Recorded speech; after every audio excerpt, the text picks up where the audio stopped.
प्रितीच्या भावान भयणो, आयज शुभ वर्तमानांत आमी आतांच पळयलां जेजू सगल्यांक आपल्या शिसांक तो एक मिसावांक धाडटा आनी हें सगलें तें केल्लें तें आमी आयच्या भाग्यवंत बार्नाबासाच्या जिवितांतूय पळयता.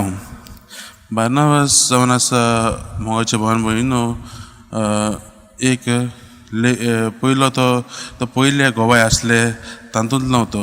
ताणें ते आपोस्तल आसले आमचे जेजूचे शीश आसात तांचे कडल्यान तो जायतो त्या काळाचो तो आनी तो पयलो गोंया मदलो पयलो क्रिस्तांव जावंक पयलो क्रिस्तांव मदेंतलो तो.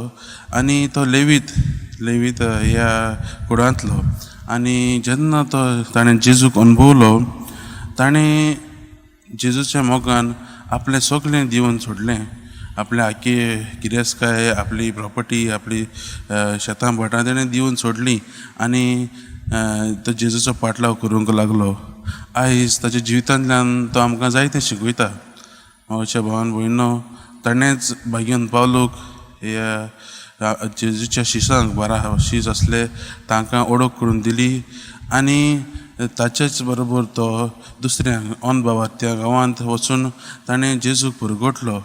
आयज ताच्या जिवितांतल्यान आमी पळोवंक जाता की तो आमकां 3 वस्तू शिकयता. पयलें म्हणल्यार जेजूचेरूच आमचो खोल बोवाळ आसूंक गरजेचो.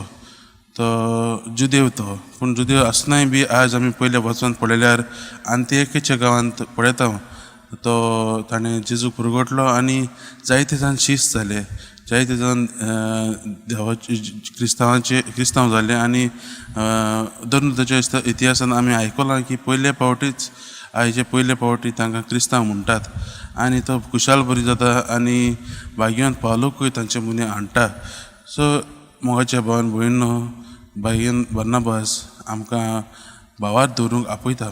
दुसरें म्हणल्यार तो जेजू जावन आसलो ताचो खरो शीस आनी तो दुसऱ्यांक जेजू दिवंक वावुरलो. आयज आनी तांणी दुसऱ्यांक जसो जेजू एक दुसरो सुयेग दिता. जेन्ना आमी पळयता शुभ वर्तमानांत जेजू पातक्यांक आनीक एक सुयेग दिता तसोच ताणेंय आनीक एक सुयेग दिलो भाग्यवंत पावलोक.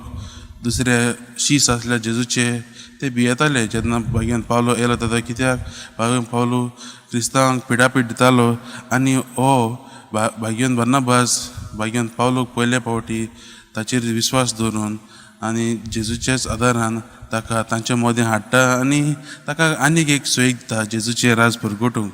आयज तेंच करूंक आमकांय आपयल्यात. आनी तिसरें म्हणल्यार आमी एक खरें मिशनर जावंक तो हांगा आपयता. आमचे पवित्र फिरगोजींत आज जेन्तेस म्हणून एक डॉक्युमेंट आसा जो जावन आसा मिशनरी कार्याचेर. दर एक आख्खी पवित्र जावन आसा एक मिशनर, स्वभावान मिशनर. The church is missionary by nature. आनी आयज तें आमकां भाग्यवंत बार्नाबासाच्या जिवितांतल्यान दिसून येता आनी तो आमकां शिकयता. तर मोगाच्या भावान भयणो, आमी ह्या आपोस्तलाचेर आयज नियाळ करता आसतना आनी ह्या शुभ वर्तमानाचेर नियाळ करता आसतना आमी देवा लागीं हीच कृपा मागुया की आमच्या जिवितांत आमकां जें कार्य दिल्लें आसा देवान जेजून एक खऱ्या क्रिस्तांव पाटलादाराचें काम जावन आसा जेजूचें राज पुरगटपाचें आनी तें आमी आमच्या जिवितांतल्यान आमच्या उतरांतल्यान आनी आमच्या कुरण्यांतल्यान आमी तें दुसऱ्यांक दिवंक आमी वावरुया. हीच जावन दी आमचें मागणें आयज आनी हीच कृपा आमी देवा लागीं मागुया.